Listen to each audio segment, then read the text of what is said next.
نحمده ونستعينه ونستغفره ونعوذ بالله من شرور أنفسنا ومن سيئات أعمالنا من يهده الله فلا مضل له ومن يضلله فلا هادي له وأشهد أن لا إله إلا الله وأشهد أن محمدا عبده ورسوله أما بعد رب اشرح لي صدري ويسر لي أمري واحلل عقدة من لساني يفقهوا قولي. تمام قسم کی تعریفات اس وحدہ لا شریک کے لیے لائق و زیبا ہے جو تمام جہانوں کا پالنے والا اور بنانے والا ہے، اور درود و سلام ہو اس کے آخری نبی محمد صلی اللہ علیہ وسلم پر۔ سامعات، پچھلے جمعہ کی طرح آج بھی ہمارا پروگرام انشاءاللہ تعالی ہوگا، اور میں اپنی آنے والی تمام بہنوں کا شکریہ ادا کرتی ہوں کہ انہوں نے اپنا قیمتی وقت اس دین کے کام کے لیے نکالا۔ اللہ تعالیٰ آپ سب کو جزائے خیر عطا فرمائے، آمین۔ پچھلے ہفتے کی طرح آج بھی اس پروگرام کا آغاز ایک واقعے سے کرتے ہیں جس کا عنوان ہے رشتوں کو مضبوط کرنے والی خوبصورت کہانی۔ رشتوں کو مضبوط کرنے والی خوبصورت کہانی آج کا یہ موضوع ہے۔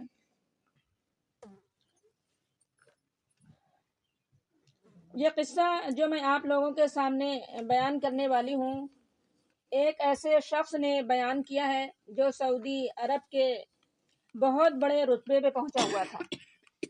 کہہ رہے ہیں یہ قصہ ایسے شخص نے بیان کیا ہے جو سعودی عرب کے بہت بڑے رتبے پہ پہنچا ہوا تھا، موالی ان کو کہا جاتا ہے۔ ان کا رتبہ آپ لوگ یہ سمجھ لیجئے کہ ایک وزیر کے برابر ہوتا ہے۔ ایسے شخص نے یہ قصہ بیان کیا۔ بہرحال وہ اپنا واقعہ بیان کرتے ہیں اور کہتے ہیں کہ میرے والد گرامی جو تھے وہ ایک دفتر میں معمولی ملازم تھے، معمولی نوکر تھے، معمولی چھوٹا سا کام کرتے تھے، بہت زیادہ پڑھے لکھے نہیں تھے۔ بہرحال وہ کہتے ہیں کہ ہم ریاض کے رہنے والے تھے، کام ہمارا چل رہا تھا الحمدللہ۔ وہ کہتے ہیں کہ میرے ایک چچا جو میرے والد سے کچھ سال 1.5 سال چھوٹے تھے، وہ ارامکو میں کام کرتے تھے۔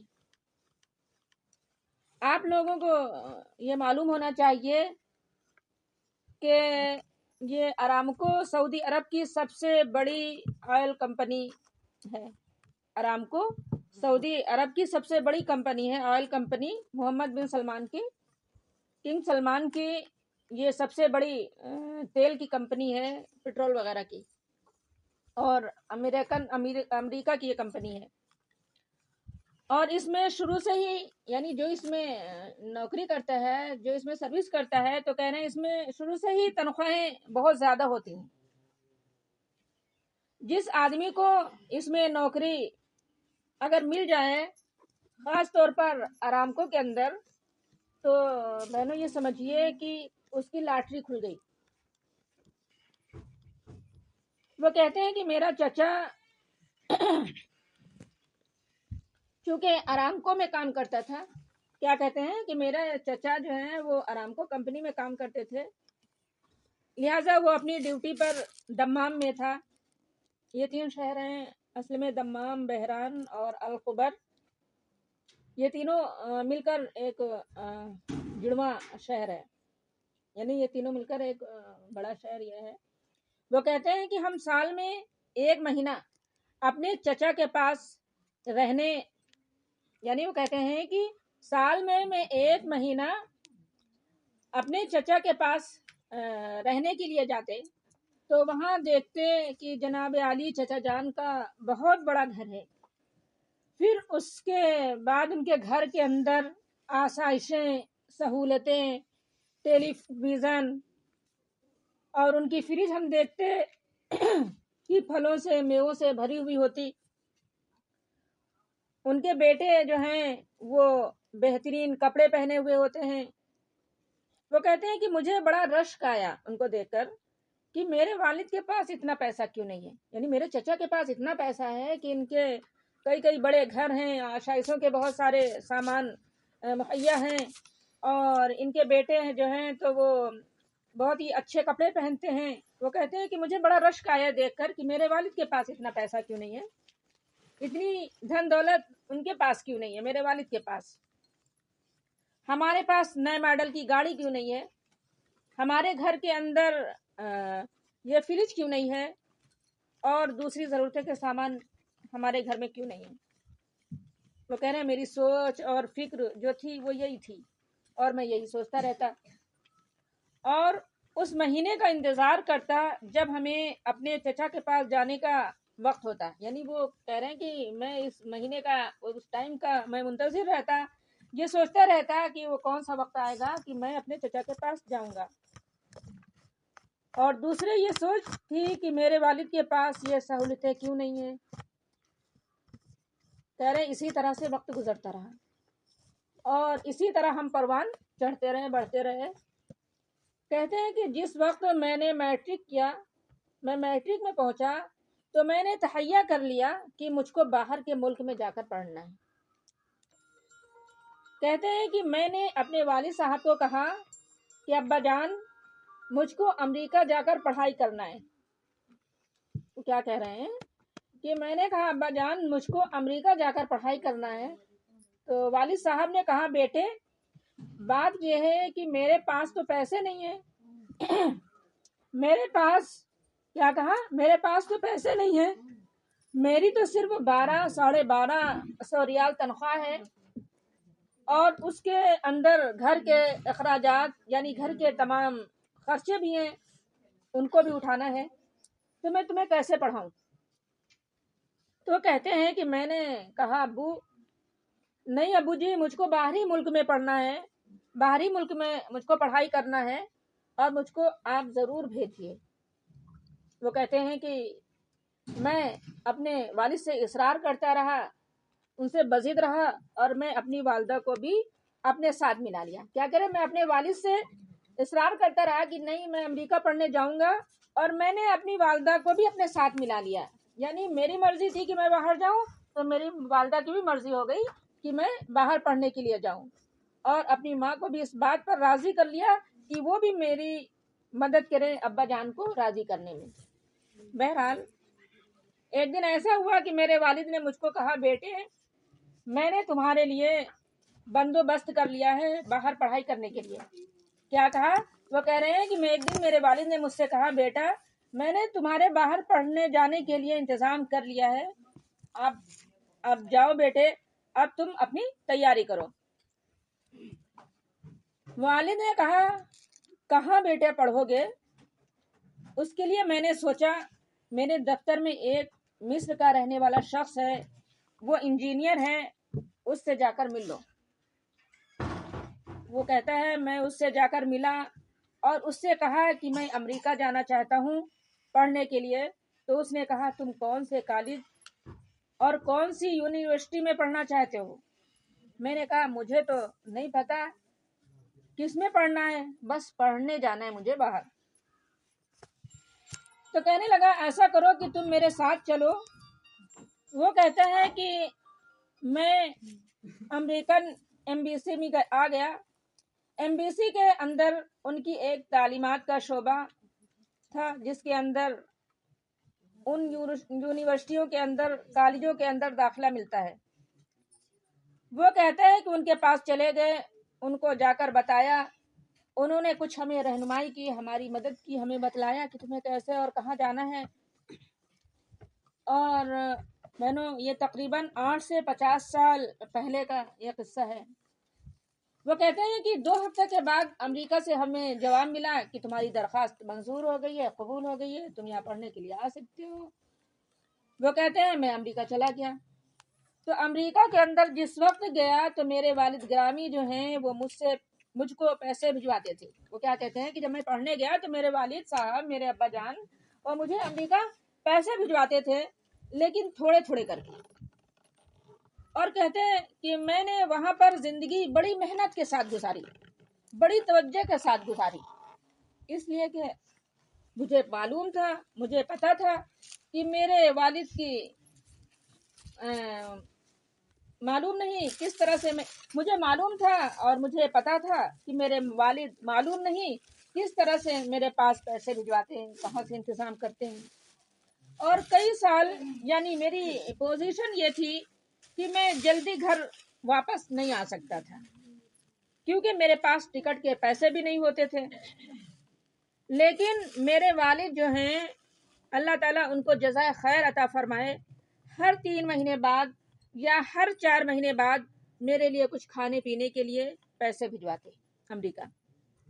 وہ کہتے ہیں کہ کرتے کرتے ایک دن وہ آیا جب الحمدللہ میں نے گریجویشن کر لیا، اور پھر میں واپس آیا اپنے گھر، اپنے شہر میں واپس آیا۔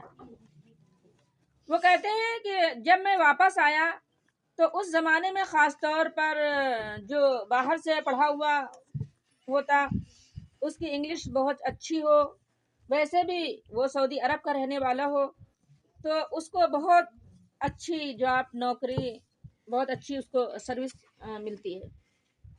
وہ کہتا ہے کہ میں نے جو سب سے پہلے کام کیا وہ یہ تھا کہ جب میرے پاس پیسے اکٹھا ہوئے، ایک زمین خریدی، پھر پیسے اکٹھے ہوئے دوسری زمین خریدی، اسی طرح کرتے کرتے کئی زمینیں میں نے خرید لی۔ پھر میں نے اپنا گھر بنایا اور گورنمنٹ کو درخواست لکھی قرضے کے لیے، تو گورنمنٹ نے مجھ کو قرضہ بغیر سود کے دے دیا، اس پہ قرضہ بھی نہیں مقرر کیا۔ میں نے اپنا خوب بہترین آشائش والا گھر بنا لیا۔ کہتے ہیں کرتے کرتے میری حالت یہ تھی کہ گورنمنٹ نے مجھے بہت اہمیت دی، میں نے پی ایچ ڈی بھی کر لی، تو پھر تو اور میرے لیے راستے کھل گئے۔ جب میں نے پی ایچ ڈی کر لی تو کہہ رہے میرے لیے اور راستے کھل گئے۔ کہتا ہے کہ ایک وقت آیا کہ جب میں الحمدللہ کہہ سکتا تھا کہ میرے پاس ہر چیز ہے، یعنی ایسا وقت آیا کہ میں یہ کہہ سکتا تھا کہ اب میرے پاس ہر چیز ہے، کسی چیز کی کمی نہیں ہے۔ اور وہ جو میں اپنے چچا کے پاس دیکھتا تھا وہ سب کچھ آج میرے پاس تھا۔ وہ کہتے ہیں کہ میں امریکہ میں پڑھ رہا تھا، میرے چچا کے بیٹے وہ آسٹریلیا میں پڑھتے تھے۔ وہ کہتے ہیں کہ ایک دن میں بیٹھا ہوا تھا کہ میرے والد میرے پاس آئے اور مجھ سے آ کر کہنے لگے کہ بیٹے، شاید تمہیں معلوم ہے یا نہیں خبر پہنچی، تمہارے چچا کا انتقال ہو گیا ہے، ان کی موت ہو چکی ہے۔ وہ کہتے ہیں کہ میں نے انا للہ و انا الیہ راجعون پڑھا، مجھے اتنا زیادہ اپنے چچا کی وجہ سے صدمہ پہنچا کہ کچھ بتا نہیں سکتا۔ پھر میں نے کہا ٹھیک ہے، پھر جا کر میں نے تعزیت کی اور پھر وہاں سے واپس آ گیا۔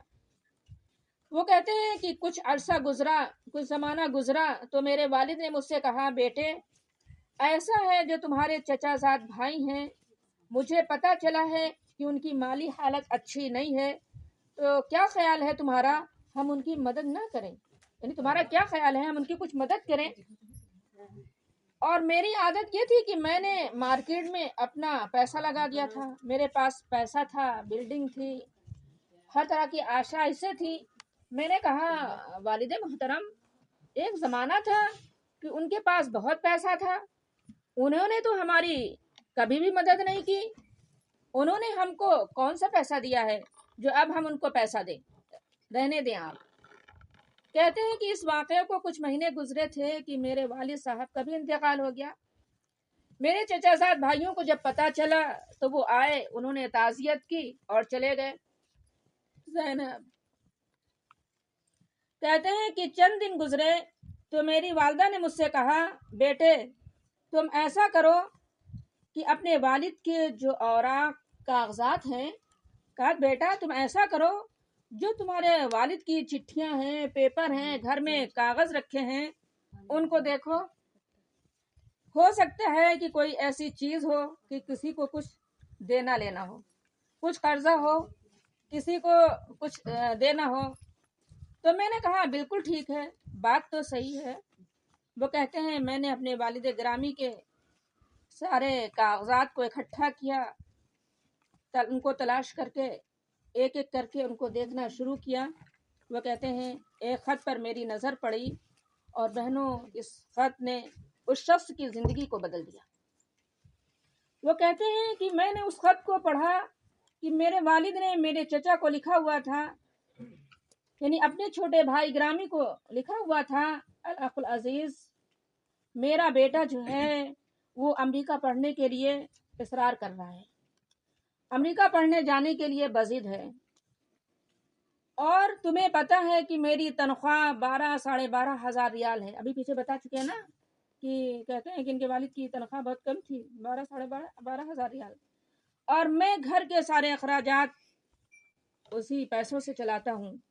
یہ میرا بیٹا جو ہے وہ تمہارا بیٹا ہے، میں یہ چاہتا ہوں کہ جب تک یہ پڑھتا رہے تم اس کی تعلیمی اخراجات برداشت کرو۔ انہوں نے اپنے بھائی سے کہا، لڑکے ان کے چچا سے۔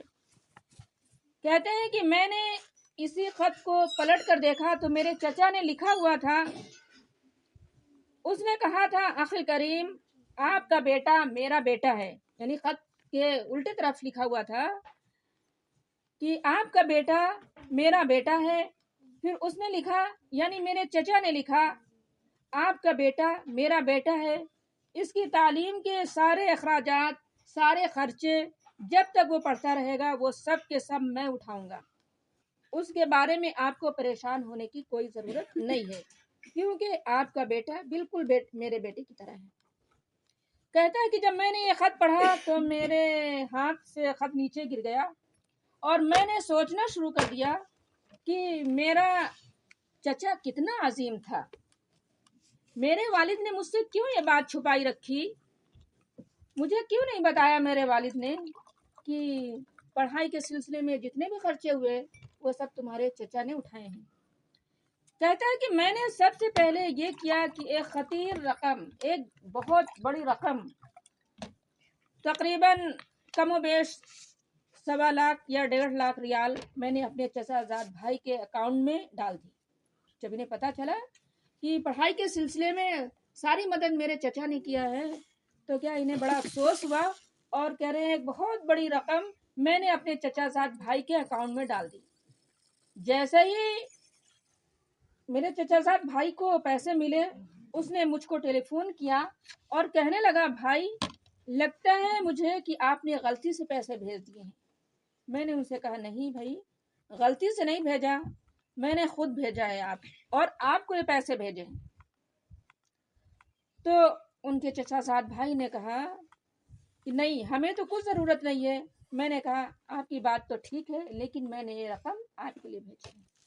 اور پھر کہتا ہے کہ میں نے 8-10 دن کے بعد اپنے رشتے دار جتنے تھے، اپنے چچا زاد بھائیوں کو، ان کی اولادوں کو اور اپنی اولادوں کو، اپنے بچوں کو، سب کو ایک دن ایک جگہ اکٹھا کیا، اور میں نے اس بات کا اعتراف کیا کہ ہمارے اندر جو دوریاں ہیں، جو آپس میں نفرتیں ہیں، ہم ان کو سب کو محبتوں کے اندر تبدیل کرنا، ہم سب کو محبتوں کے اندر تبدیل کریں، ہم کو بدلنا ہے۔ کہتا ہے کہ میں نے ایک صندوق، ایک غلہ بنایا اور سب سے پہلے اس کے اندر 1.25 لاکھ ریال میں اس کے اندر ڈالتا ہوں، اور اس کے بعد ہر مہینے 10,000 ریال اس کے اندر جمع کر، اور میں نے اور ہر ہفتے اس کے اندر 10,000 ریال میں ہر ہفتے 10,000 ریال اس کے اندر میں ڈالتا ہوں، اور آپ لوگ جو ہیں اس کے اندر حصہ ڈالنا چاہیں وہ اس کے اندر ڈالیں، اور جو محتاج ہوں، جو پریشان ہوں اور جو مریض ہوں، جس کو ضرورت ہو، اس کی ہم اس صندوق اور اس غلے سے اس کی ہم مدد کریں۔ بہنوں، یہ واقعہ ہمیں بہت سارے سبق دیتا ہے۔ آپ سوچیں اور غور کریں کہ آپ سب کو اس واقعے سے کیا سبق ملا ہے۔ لیکن یہ ایک بات ضروری ہے کہ والدین جو ہیں ان کو یہ چاہیے کہ اگر ان کے بھائی، ان کے عزیز ان کے ساتھ کوئی نیکی کر رہے ہیں تو اپنی اولاد کو بتائیں کہ یہ تمہارا چچا ہے، یہ تمہارا ماموں ہے، اور یہ تمہارا بھائی ہے، اور یہ تمہارا عزیز رشتہ دار ہے، اس نے تمہارے ساتھ یہ نیکی کی ہے، یہ ہمارے کام آیا ہے، تاکہ اس کے اندر محبت میں اور اضافہ ہو۔ اور میری بہنوں، یہ محبتیں ایک دوسرے کے ساتھ رکھیں، ایک دوسرے سے اچھا سلوک کریں، صلہ رحمی جو ہے اس کے بہت زیادہ فائدے ہیں۔ اللہ تعالی ہم سب کو صلہ رحمی کرنے والا بنائے، آمین ثم آمین۔ وآخر دعوانا ان الحمد للہ رب العالمین۔ السلام علیکم ورحمۃ اللہ۔